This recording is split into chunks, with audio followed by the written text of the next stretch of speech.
अभी संसद में टैक्सेशन बिल जो पास किया गया, अमेंडमेंट बिल पास किया गया, उसमें वित्त मंत्री जी ने क्लैरिफाई किया कि हम छोटे व्यापारियों से कोई टैक्स नहीं लेंगे।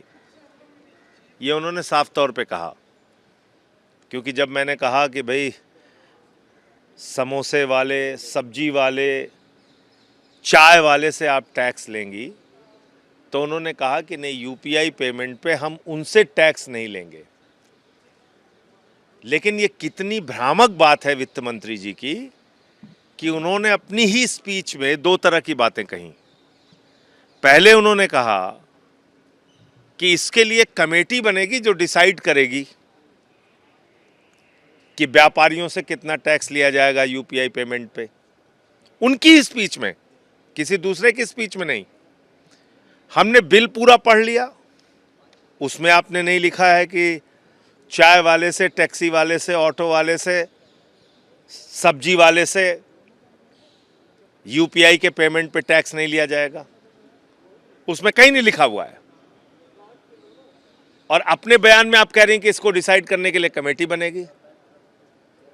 फिर आप कह रहे हैं कि नहीं, संजय सिंह जी भ्रम फैला रहे हैं।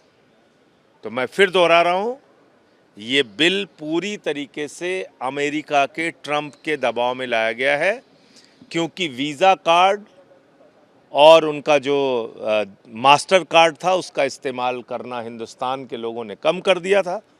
उनको फ़ायदा नहीं हो रहा था।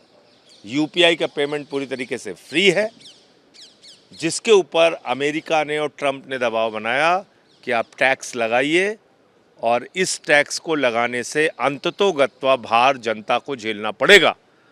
क्योंकि अगर व्यापारी के ऊपर टैक्स लगेगा तो व्यापारी अपने घर से टैक्स नहीं देगा, वो हमसे आपसे ही वसूलेगा, जनता से ही वसूलेगा। तो मैं फिर दोहराना चाहता हूँ कि प्रधानमंत्री जी ने, मोदी सरकार ने देश की जनता को अमेरिका और ट्रंप के दबाव में महंगाई के बोझ में डालने के लिए ये बिल पास किया है।